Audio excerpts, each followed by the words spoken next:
All right, everybody, man, what's happening, y'all? How y'all doing? Welcome to another edition of SWAC Talk. This is a show where we cover the SWAC inside and out. Of course, I'm your tour guide around the SWAC. See what's coming at you, and we're gonna break down these Week 5 games. Gonna go through all the action that took place today. A lot of good games, man. A lot of couple surprises.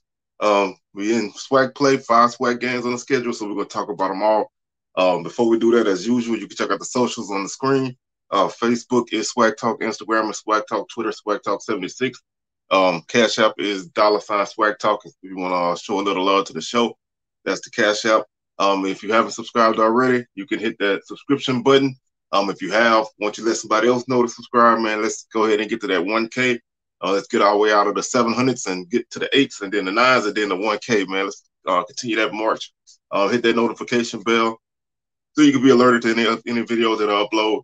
Like the video, share them, and feel free to comment about your thoughts on Week 5. So let's go ahead and jump into this, man. We're not gonna waste too much time with all the stuff, the formalities. I guess I could also say don't forget to catch our Week 6 preview coming on Wednesday. Week 6 recap coming on Sunday, and SWAC Smoke coming at you live on Thursday. So don't miss out on those things. And let's go ahead and get to the action. So the first game we're going to talk about is Texas Southern and Alabama State. This game was a defensive game. Neither team really did anything offensively. Texas Southern led this game at the half by a score of 7-3. And then at the end of 3 quarters, they led this game 13-6 before Alabama State would score 10 unanswered in the fourth to pick up a victory. Texas Southern scored first when Ja'Cory Harris got a 1-yard touchdown run, extra point good. That score came with 2 minutes and 44 seconds left in the first quarter. TSU went up 7-0. In the second quarter, with 6 minutes and 3 seconds left, Eisner kicked a 27-yard field goal for Alabama State. That capped a 16-play, 75-yard drive that took 8 minutes off the clock. So a nice, solid drive for Alabama State to make the score 7-3, which would be our halftime score. Bama State would get another field goal in the third quarter. This time from 31 yards out to make the score 7-6. That was an 8-play, 62-yard drive that took 4:10 off the clock. With 7 minutes and 55 seconds left in the third quarter, Andrew Body scored on a 5-yard run for Texas Southern. Extra point was no good. 7 plays, 49 yards, took 2:49 off the clock. Score was 13-6. With 11:38 left in the fourth quarter, Alabama State would get a 42-yard field goal, capping a 13-play, 69-yard drive that took 6:24 off the clock. That was 13-9 was our score at that point. TSU would turn the ball over, and Bama State would get it, and they would go on a 2-yard run to take the lead with 7:27 left in the game. Extra point good, 6 plays, a 39-yard drive. It took 2:37 off the clock. 16-13 was our score at that point. And after that, neither team really could do anything.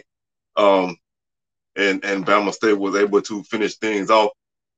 TSU had one last chance. They got the ball. Let's see. They didn't do anything with their last possession. They got the ball with 7:21 left in the fourth quarter. They drove down to the Alabama State 42 and turned the ball over on downs.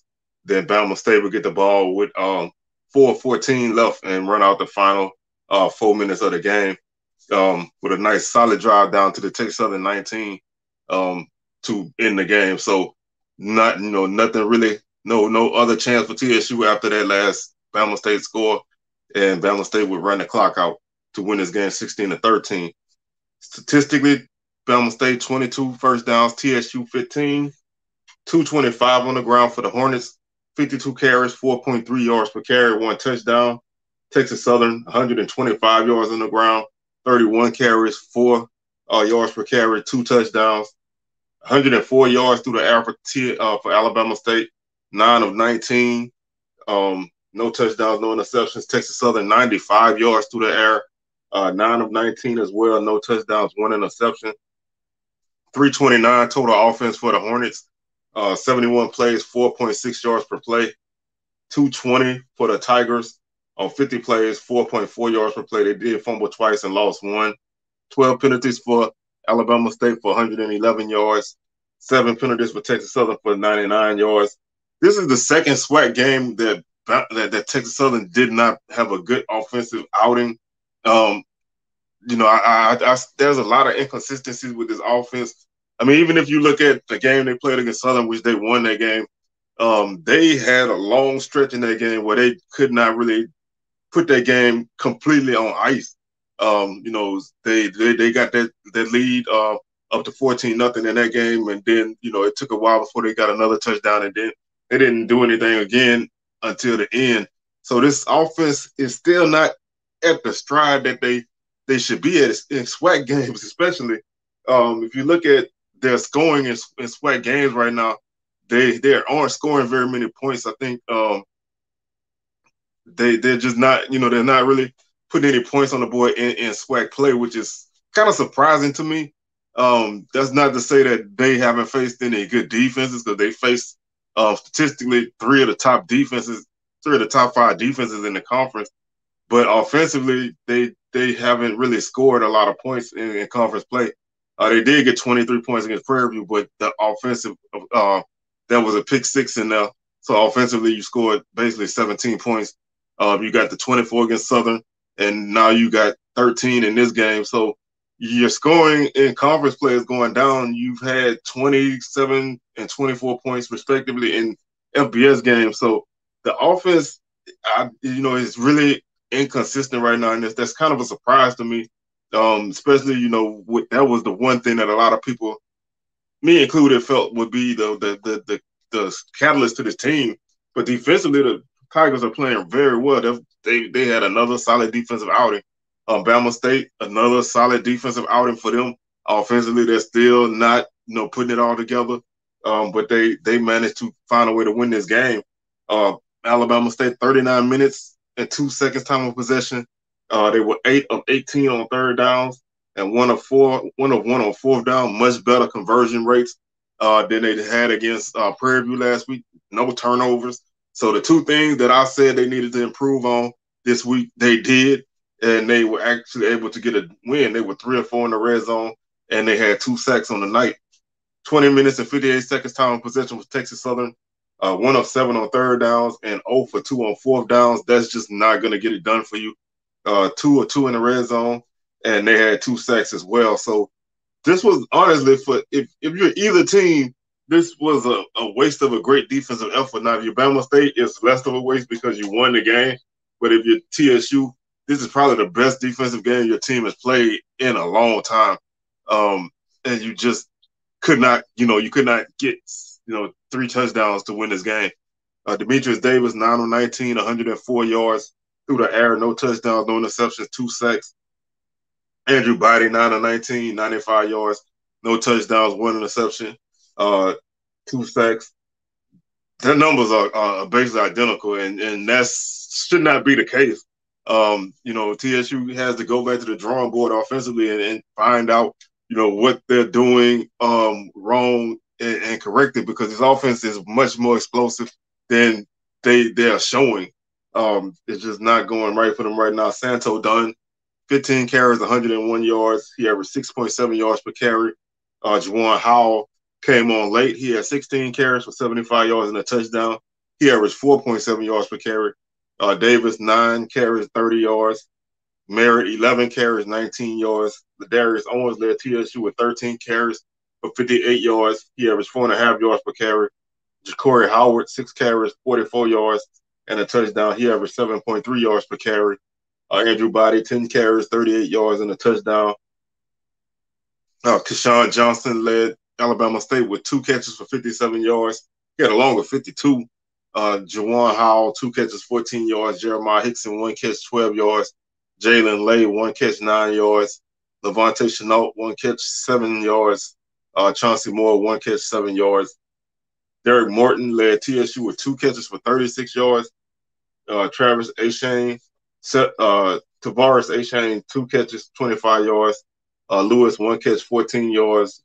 Williams, 1 catch, 18 yards. Harris, 1 catch, 7 yards. Bennett, 1 catch, 5 yards. Earnshaw Davis led Alabama State with 6 tackles, along with Brandon Gaddy. He had 6 tackles as well. Colton Adams, 5 tackles. Ogletree, 4 tackles. Isaac, 3 tackles. Varner, 3 tackles. LaPierre, 3 tackles. Jordan, 3 tackles. Tackles for loss. Davis, Gaddy, and Ogletree each had 1 tackle for loss.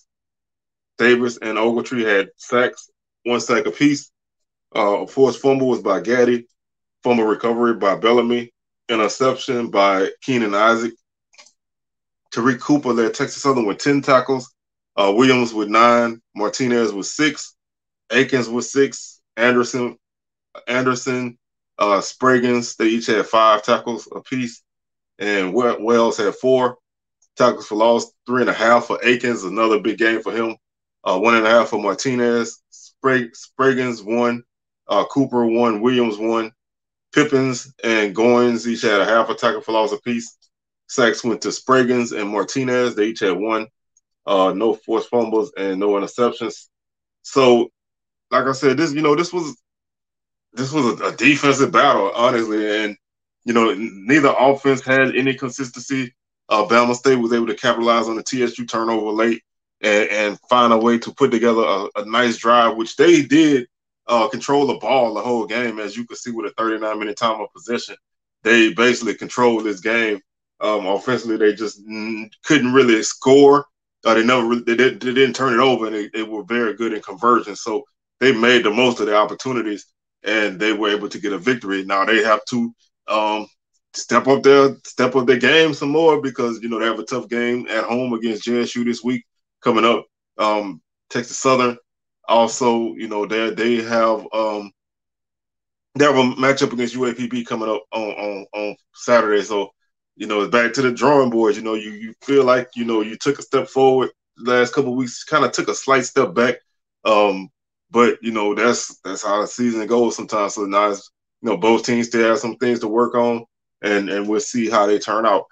The next game, this was my second game that I had wrong. I finished 3-2 on the week, as you can tell so far with my first pick.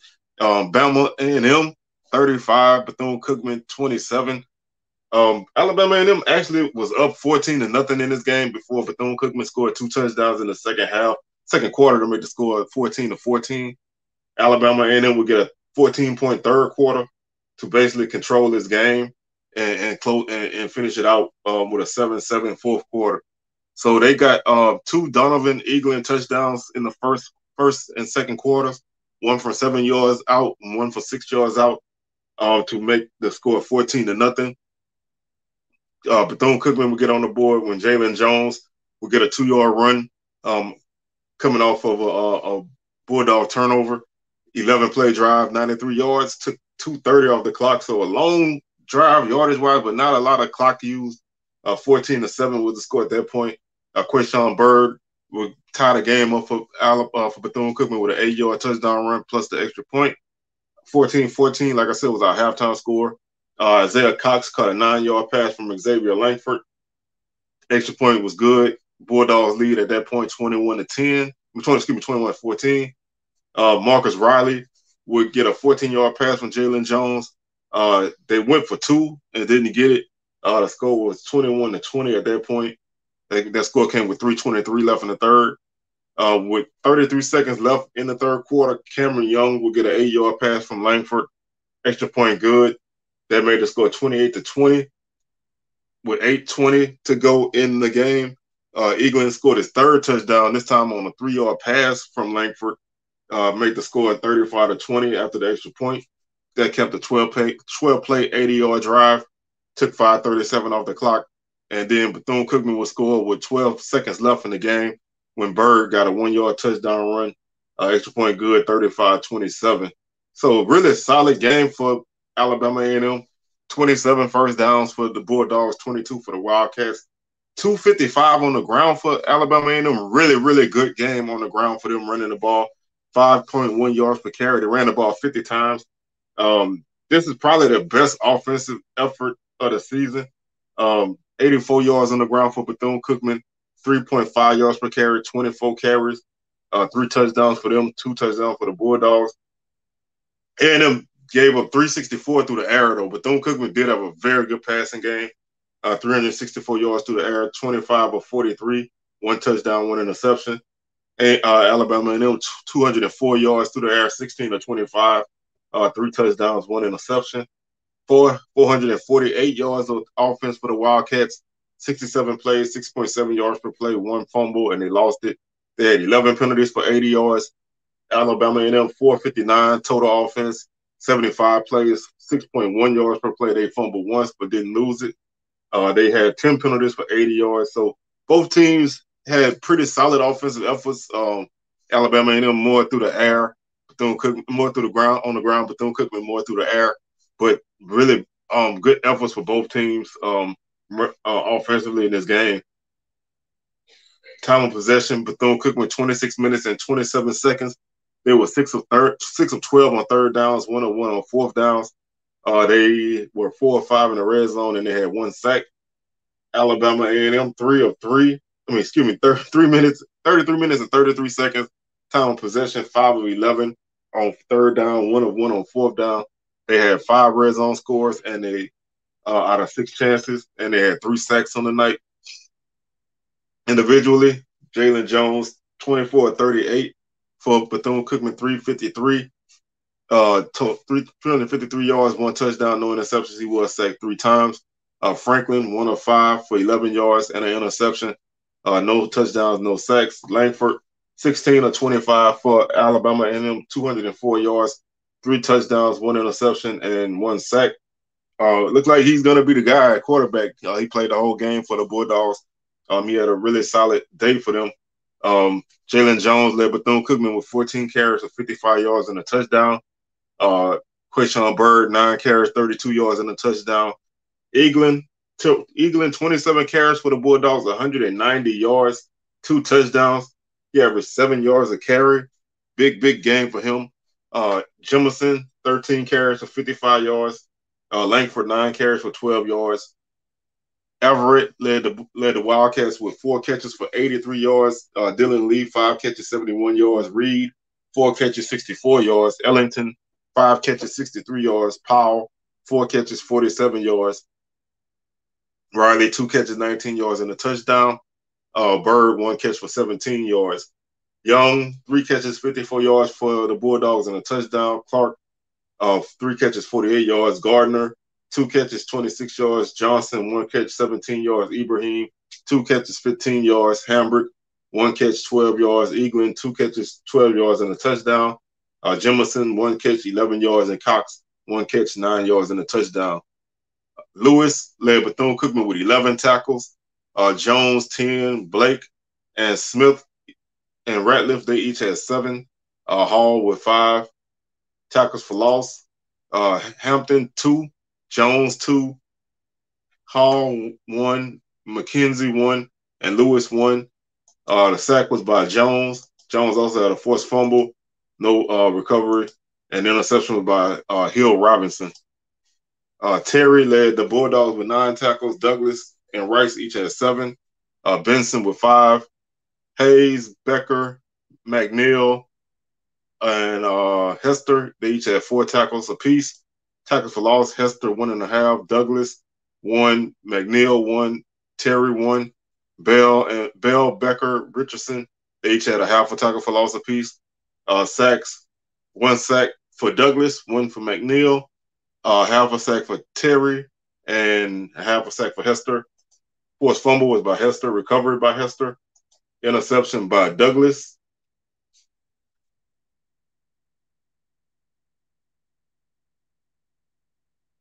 And basically, the Bulldogs were able to keep the Wildcat return game in order. So no big plays for them in the return game. Really solid effort for Alabama A&M. They were able to jump out early and run the ball really well and pass the ball effectively. This was probably, like I said, their best offensive game and probably the most complete game all year. Now, they did give up a lot of yardage through the air, and they gave up some big plays here and there, but they were able to jump out, hold on, and then close out. So this was a good victory at home. It was a homecoming game for them, so a nice victory at home for them that puts them in a good spot right now to break that losing streak, because, you know, like I said, sitting at 0-5 is not good in any situation. So to be able to get off that and get you a victory, that's a big opportunity for them. And you have a chance to build on that next week. You host Grambling, so that gives you an opportunity to maybe put some things together. Bethune-Cookman, they take on Tennessee State in Nashville on Saturday, so they step out of conference. Coming off of a big win last week and a loss this week, you know, they need a win to rebound and find their way back on track. The next game we're going to talk about is FAMU taking on Mississippi Valley. Again, Valley early, they were very game early. They had that customary Valley big play for a touchdown, and then after that, you know, nothing much else. Xavier Smith started the scoring off for FAMU with 10 minutes and 45 seconds left in the first quarter when he caught a 2-yard pass from Musa. Extra point was good. That was a 10-play, 71-yard drive, 7-0 at that point. Kobe Bates caught an 83-yard pass from Jamari Jones for Valley. Extra point good. 2 plays, 92 yards. Took 53 seconds off the clock. We're looking at a 7-7 game. Terrell Jennings will get a 1-yard run for FAMU. Extra point good to make the score 14-7. Jalen McLeod, a 7-yard run for FAMU. That came in the third quarter to make the score 21-7. So our halftime score was 14-7. FAMU would get, like I said, a touchdown from McLeod to make the score 21-7. Romo Martinez would get a field goal to make the score 24-7. Xavier Smith would get a 9-yard touchdown pass from Musa to make the score 31-7. And then Romo Martinez would kick a 37-yard field goal to make the score 34-7. So FAMU basically, you know, other than that one play from Valley, FAMU controlled this game. 12 first downs for Valley to 25 for FAMU. Valley 53 yards on the ground on 29 carries, 1.8 yards per carry. No touchdowns, 107 yards on the ground for FAMU. They continue to not really get a lot of yardage on the ground. The run game has still not been explosive for them yet, but they've been getting points from the run game. So, you know, I guess you take what you get. But 107 yards on the ground for the Rattlers, 35 carries, 3.1 yards per carry, 2 touchdowns, 139 yards through the air for Valley, 12 of 19, 1 touchdown, no interceptions, 301 through the air for the Rattlers, 27 of 46, 2 touchdowns, no interceptions, 192 yards total offense for Valley, 48 plays. They averaged 4 yards per play. They fumbled twice. They lost them both. They had 6 penalties for 36 yards, 408 yards for the Rattlers, 81 plays, 5 yards per play, no fumbles at all. Very clean game for the Rattlers, no turnovers. Valley 2 turnovers, 8 penalties for 86 yards for the Rattlers. Time of possession, Valley 27 minutes and 4 seconds, 32 minutes and 56 seconds for the Rattlers. 2 of 11 on third down for Valley, 0 for 0 on fourth downs.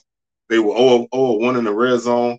9 of 18 on third down for the Rattlers. They had 32 minutes and 56 seconds time of possession. 1 of 1 on fourth down. They were 6 of 6 in the red zone. Valley had 2 sacks. FAMU had 5 sacks. Individually, Jamari Jones, 12 of 19 for Valley, 139 yards, 1 touchdown, no interceptions. They were sacked 6 times. Musa had 26 of 45, 291 yards, 2 touchdowns, no interceptions. He was sacked twice. Chris Fadul, they had a fake punt. He was 1 for 1 for 10 yards. So that's anytime your punter can get him a pass completion, that's always a good time for him. Caleb Johnson, 10 carries, 54 yards for Valley, 5.4 yards per carry. Ryan Whitaker, 3 carries, 28 yards. That was pretty much it as for positive yardage for Valley. Terrell Jennings, 14 carries, 59 yards for FAMU, 1 touchdown. Jalen McLeod, 13 carries, 42 yards and a touchdown. Jamari Shareed, 2 carries, 8 yards. Kobe Bates had 3 catches for 105 yards for Valley and 1 touchdown, including the 83-yarder. Gregory Jean, 4 catches, 11 yards. Jared Wilson, 1 catch, 10 yards. Miles Hobson, 3 catches, 8 yards. Donald Johnson, 1 catch, 5 yards. Xavier Smith, 13 catches, 128 yards, 2 touchdowns. He's on a tear these last couple of weeks. He's had some big games the last couple of weeks. Shareed, 5 catches, 74 yards. Manigo, 3 catches, 47 yards. Oxendine, 2 catches, 17 yards. Sanders, 1 catch, 11 yards. Morgan, 1 catch, 10 yards. Young, 1 catch, 9 yards. McLeod, 1 catch, 5 yards. Frederick McGee led Valley with 13 tackles. Fox with 8. Lee with 7. Bell with 5. Moffitt and Reed had 4. Tackles for loss, Thomas with 2. Carey with 2. Bell 1 and Reed 1. Sacks by Thomas and Bell. So Ryan Thomas continues to put up his numbers. You know, I mean, the rest of the defense ain't doing much, but he continues to play pretty well in the opponent's backfield. FAMU was led by Isaiah Major with 5 tackles, Courtney Cox with 5, Devin Smith with 4, Williams with 3, Lamb with 3, Hunt with 3, Jenkins with 3. Tackles for loss, Lamb with 2, Smith 1.5, Stevens 1.5, Jones 1, Clark 1, Fagan 1, Hall and Major each had a half a tackle for loss apiece. Sacks, Land had 1, Jones 1, Clark 1, Fagan 1, and Stevens with 1. Forced fumbles, Land forced a fumble. He also had a fumble recovery. And Stevens had a forced fumble and a fumble recovery. No interceptions. These two teams are kind of going in different directions. FAMU is still, you know, they still haven't had that great game, but they've played, you know, solid at home. They've won, you know, a few. They picked up some home victories. So they won 3 straight, all at home. So that's you know, that's a positive thing for them. They still have yet to play a great game. They've been basically controlling these games, and the defense has been playing well. The offense has been, you know, hitting the big pass plays, and the run game has been getting in where they need it. Valley is continuing to not really do much. This team, like I said, this was a team a lot of people said would be like a dark horse type team, not a division champ team, but, you know, a dark horse team to, you know, really, you know, cause a lot of problems for teams. And right now they're not looking the part offensively. They are not able to move the ball consistently. Defensively, they can't really stop anybody. They're showing the shades of the old Valley, you know, like that last year's Valley and this year's Valley are kind of not anywhere similar. Now things can pick up, you know what I mean? You know, if you expect Valley to win 3 or 4 games, that's still in the cards, but they have to play better.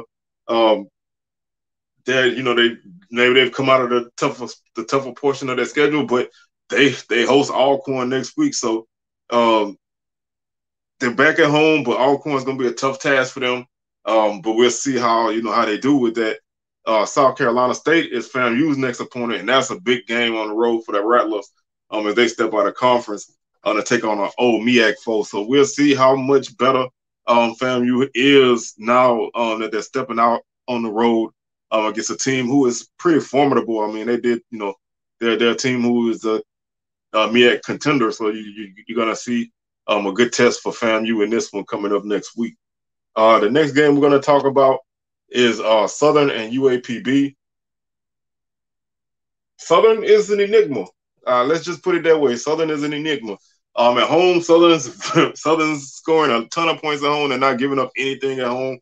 On the road, obviously, you went to LSU and then you played as neutral site against TSU.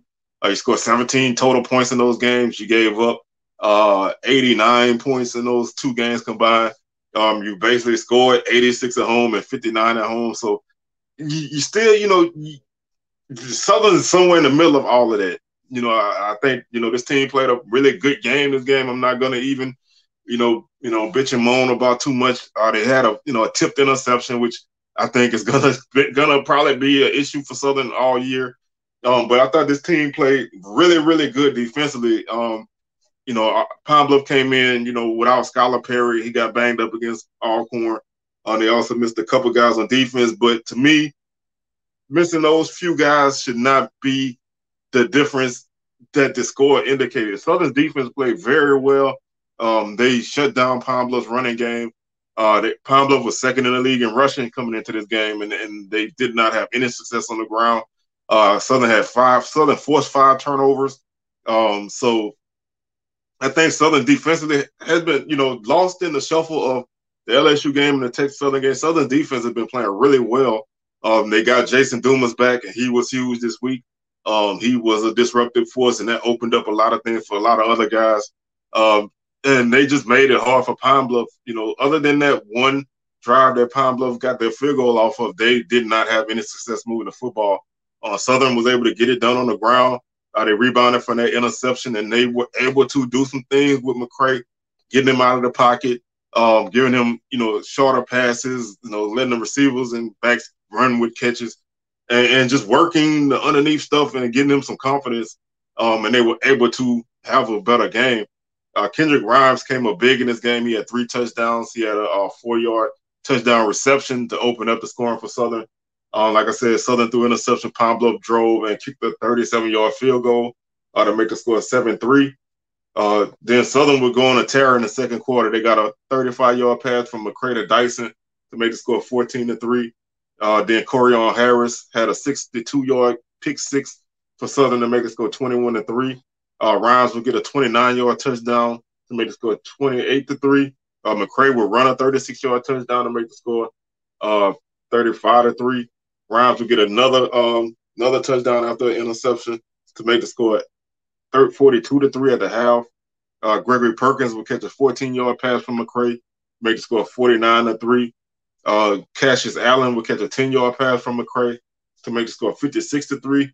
And then with 7:14 left in the game, Luke Jackson would kick a 24-yard field goal for Southern to make the score 59-3. Pine Bluff finished the game with 14 first downs, Southern 22. Pine Bluff ran the ball for 3 yards on the night. Now, like I said, this was a team that came in that averaged over 180-plus yards per game. They had Kayvon Britton, who was one of the top backs statistically in the league. This team finished with 3 yards rushing on 20 attempts, 0.2 yards per carry. Southern 252 on the ground, 45 carries, 5.6 yards per carry, 3 touchdowns, 187 yards through the air for Pine Bluff, 17 of 35, no touchdowns, 4 interceptions. Southern 298 through the air, 18 of 25. They did have that 1 interception, but they had 4 touchdowns. Just an interesting stat for Southern. Southern hasn't had a 300-yard passing game in the last 35 games. You have to go back to Southern's game against Southern's game against UAPB in 2018 to find the last time Southern threw for over 300 yards. So that's not really, nothing really important, but that's just an interesting number that I saw to show how Southern's basically been run heavy for the last 2 or 3 seasons. Total offense, Pine Bluff 190 yards on 55 plays, 3.5 yards per play. They fumbled once and lost it. They had 3 penalties for 30 yards. Southern 550 yards on 70 plays, 7.9 yards per play. No fumbles at all. 9 penalties, 95 yards. Time of possession, 23 minutes and 18 seconds for Pine Bluff. They were 2 of 11 on 3rd down, 0 for 1 on 4th downs. They had 1 chance in the red zone, and they scored on it. They had 1 sack on the night. Southern, 36 minutes and 42 seconds time of possession, 10 of 15 on 3rd downs, 1 for 2 on 4th downs.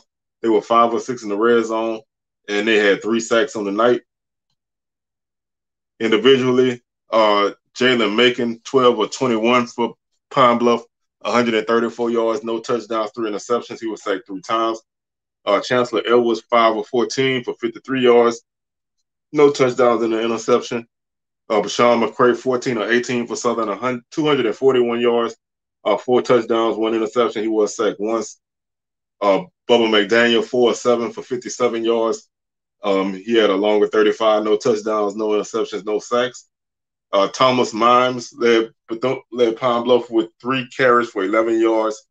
Edwards, 2 catches, 5 yards. Rhymes led Southern with 10 carries for 80 yards, 2 touchdowns, 8 yards per carry. McCray, 8 carries, 79 yards, and a touchdown. He averaged 9 yards per carry. Sims, 11 carries, 33 yards. Williams led Pine Bluff with 3 catches for 62 yards. had a longer 27. Prince, 3 catches, 46 yards. Cochran, 5 catches, 36 yards. Britton, 5 catches, 33 yards. McCray, 1 catch and 10 yards. Allen led Southern with 5 catches for 68 yards and a touchdown. Perkins, 2 catches, 68 yards and a touchdown. Rhymes, 2 catches, 39 yards and a touchdown. Dyson, 1 catch for 35 yards and a touchdown. Kirkwood, 1 catch for 35 yards. Sims, 2 catches, 21 yards. Ligon, 2 catches, 16 yards. Pete, 2 catches, 15 yards. King, 1 catch for 1 yard.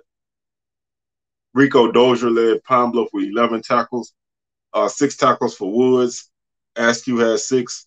Gray had 6. Williams, Ewell Jr., and Knox had 4 tackles apiece. Also Smith with 4 tackles. Tackles for loss, Woods, Gray, and Lukeman, they each had 1 tackle for loss apiece. And Gray had the interception. Sack went to Boyd. Southern was led by Benny McCray with 3 tackles, Joshua Short with 3, Davis with 3, Campbell with 3, Lang with 3, Brown with 3, Dumas with 3. Tackles for loss, Lang 2.5, Brown 1.5, Young 1.5, Lewis 1, Dumas 1, Harris 1, Brown 1, Peterson 1.5 tackle for loss. Sacks, Young 1.5, Brown 1, Lang 1.5 a sack. Forced fumble was by Brown, recovery by Campbell. Interceptions were by Harris, who scored a touchdown on Hills, Williams, Carter, and Davis. So, like I said, this was just, this was a good bounce back game for Southern. Pine Bluff continues to not really be able to get anything going. Obviously, coming in short your quarterback. You're playing young guys at that position. You just couldn't run the football, which is something that you have been doing pretty successfully the last couple of weeks. And Southern just was able to hit with big plays. So, like I said, we still don't really have an answer where Southern is, but we know if Southern plays a really good game, they are capable. This defense is playing pretty solid all year. The offense has been up and down, but they have some big play capability. Southern has, obviously every team has to not turn the ball over, but Southern definitely cannot have many setbacks in their offense. They need to be ahead of the chains at all times. Pine Bluff, like I said, is back to the drawing board. They still are we just don't know where they are. They host Texas Southern for homecoming on Saturday. Southern goes to Prairie View in a big game. So we continue. We're gonna find out more about Southern next week, and can they get over the hump and beat Prairie View in Texas? We'll see. The Panthers come in off of a big victory. They beat Grambling this week by a score 34 to 14, and Grambling was out of this game early. Prairie View basically scored 27 points in the first half to basically control this game. They won this game at halftime. Our score was 27-0 at halftime. Grambling did get 2 third-quarter scores after they made a quarterback change, but Prairie View would get another touchdown to put the game away completely. Jaden Stewart got a 2-yard run for Prairie View to make the score 7-0. Reyes kicked the field goal for Prairie View in the second quarter, make the score 10-0. Reyes would get another field goal this time for 37 yards out to make the score 13-0. And then Amar Antoine would get a 35-yard touchdown run for the Panthers to make the score 20-0. And then Xavier Watson would get a 40-yard fumble recovery for a touchdown to make the score 27-0 at the half. Julian Calvez would come in for Grambling, and he would get a 5-yard run for Grambling to make the score 27-7. And then Noah Bean would catch a 5-yard pass from Calvez to make the score 27-14. And then with 5 minutes and 30 seconds left in the game, Lane would get a touchdown for the defense again to make the score 34-14. So Grambling never really was in this game. Prairie View just really knocked him out early. And this team is I don't know really what to say about Grambling right now. They're not playing good football at all. They did actually score points in the second half this time, but they didn't score any points in the first half this week. So this team is very inconsistent. Of course, new coach, a lot of new guys, new systems, all of that. That's you're gonna have those kind of issues, but they showed flashes early in the season, but now they're not showing those flashes. I don't know where this team is gonna go. They are kind of directionless right now. Now, it's always it's plenty of time to turn this thing around. It's not time to jump ship, but they have to have some positive things take place in games. And I really need a win, but they have to have some positive things take place. Prairie View dominated this game. The defense played very well. We'll run through the stats. 18 first downs for the Panthers, 10 for Prairie View, 10 for Grambling. Prairie View ran the ball very well. 233 yards on the ground. They averaged 4.4 yards per carry, 2 touchdowns. They ran the ball 53 times. Grambling 35 carries for 140 yards, 4 yards per carry. They had 1 touchdown. Prairie View's passing attack is still not there, but they're able to win with running and defense. So they kind of got an old school approach. 56 yards through the air this week, 9 of 16, no touchdowns, no interceptions. Grambling 119 through the air, 10 of 23, 1 touchdown, 1 interception. 289 total offense for Prairie View, 69 plays, 4.2 yards per play, 1 fumble. They didn't lose it. They had 8 penalties for 70 yards. Grambling 259 of total offense, 58 plays, 4.5 yards per play. They fumbled 4 times and turned it over 3 on fumbles. So 4 turnovers for Grambling. That's gonna kill you every time. 2 of those turnovers directly led to points. You just can't do that. That's just you just can't do that. Time of possession 36 minutes and 8 seconds for the Panthers. 4 of 15 on third downs, 1 of 1 on fourth downs. They were 3 of 3 in the red zone and they had 4 sacks. Grambling 23 minutes and 52 seconds of offense, 2 of 12 on third down, 1 of 3 on fourth downs. They were 2 of 3 in the red zone. And they had 1 sack. Like I said, numbers-wise, obviously, Prairie View's defense is fantastic. They're playing great defense, and they have most of the season. The offense, they're running the ball very well, but, whether it's by design or, lack of execution, the passing game isn't there, but you're winning. So, that's going to make a good matchup. Southern's defense against Prairie View's offense. Southern's offense against Prairie View defense. It should be a good game coming up next week, but we're talking about that on Wednesday. Trezon Connolly, 9 of 16 for Prairie View, 56 yards, no touchdowns, no interceptions. He was sacked once. Calvez, 5 of 13 for Grambling for 82 yards, a touchdown, an interception, and a sack. Hawkins, 5 of 9 for Grambling, 37 yards, no touchdowns, no interceptions. He was sacked 3 times. Chance Amy was 0 for 1. Amar Antoine, 16 carries, 92 yards for Prairie View, 1 touchdown. He averaged 5.8 yards per carry. Connor Wisham, 7 carries, 53 yards, 7.6 yards per carry. That's a running back, a young back, man, to look out for. You probably hear his name more and more in his career. He's a good young back. I like his game. Had a chance to watch him in high school, so expect to see some good things from him. Trezon Connolly, 14 carries, 49 yards. He averaged 3.5 yards per carry. Jaden Stewart, 7 carries, 16 yards, and a touchdown. Floyd Chalk led Grambling with 4 carries for 47 yards. He averaged 11 yards per carry. Chance Williams, 9 carries, 36 yards. Julian Calvez, 7 carries, 34 yards, and a touchdown. Russell, 2 carries, 26 yards. Antoine led Prairie View with 2 catches, 14 yards. Holden, 1 catch, 12 yards. Howard, 1 catch, 11 yards. Domel, 1 catch, 9 yards. White, 1 catch, 4 yards. Wisham, 1 catch, 3 yards. Heron, 2 catches, 3 yards. Coleman led Grambling with 1 catch for 50 yards. Bean, 4 catches, 33 yards. Rash, 2 catches, 16 yards. Holly Wayne, 1 catch, 9 yards. Chalk, 1 catch, 7 yards. Pepins, 1 catch, 4 yards. Prairie View was led by Travion Green with 7 tackles. Warren Schenkel with 6. Evans with 4. Presley with 3. James with 3. Johnson with 3, Victorian with 3, Mulmore with 3, and Reese with 3.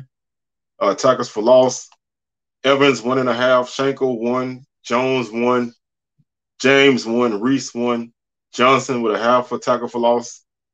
Sacks were by Schenkel, Jones, Evans, and James.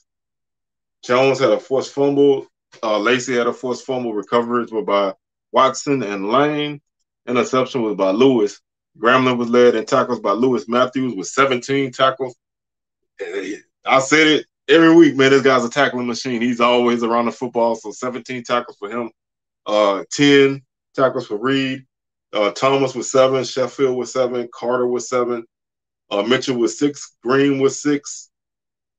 Tackles for loss. Carter 1.5. Matthews 1. Stewart 1. Powell a half a tackle for loss, and Mitchell a half a tackle for loss. Moncrief a half a tackle for loss. Half a sack goes to Carter and Matthews.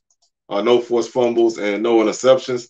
So kind of like, a couple games we said today, both teams kind of going in different directions. Grambling still has yet to put it together, and there's been a lot of predictions all over the place about Grambling season. Right now, they're still a work in progress. So they're gonna have to figure it out fast as they get into the remainder of the conference play. Prairie View's defense has been great. Their running game has been great, and that's been carrying them through these games. Their passing game has been up and down, but so far they haven't really needed it. But right now they're the top team in the West Division. They're sitting at 3-0, and they're sitting pretty right now. So they've been running on that energy of disrespect. They feel like they've been disrespected by everybody. And they're coming out and they're playing really aggressive defense and really sound running game. That's two things I love about football, running and defense. So, they're setting up for a couple of big matchups down the line. Taking a look at the Week 6 schedule real quick. FAMU is at South Carolina State. That's a 1 p.m. kickoff. Grambling is at Alabama A&M. That game is on HBCU Go. That's a 1 p.m. kickoff. Texas Southern is at Pine Bluff. That's homecoming in Pine Bluff. 2 o'clock kickoff. The game can be seen on UAPB Sports Network. Jackson State is at Alabama State. That's the Hornets homecoming. That's a game a lot of people have been talking about since the schedule was made. ESPN 3 broadcast. 2 o'clock kickoff. Southern is at Prairie View, 4 p.m. kickoff. ESPN Plus. That's a game that a lot of people have been circling since the schedule was announced. So we got 2 games that a lot of people have been looking forward to since the schedule was announced for different reasons. Jackson State and Alabama State, that's Bama State's homecoming. A lot of people feel like they shouldn't have scheduled JSU for homecoming. It's Coach Brown's first trip back to Montgomery since the spring of 21. Bethune-Cookman at Tennessee State, that's a 5 p.m. kickoff. Like I said, ESPN Plus as well. Southern and Prairie View. Obviously, Coach Dooley going back to Prairie View for his first game since he left them. So that's always an emotional thing when a former coach comes back.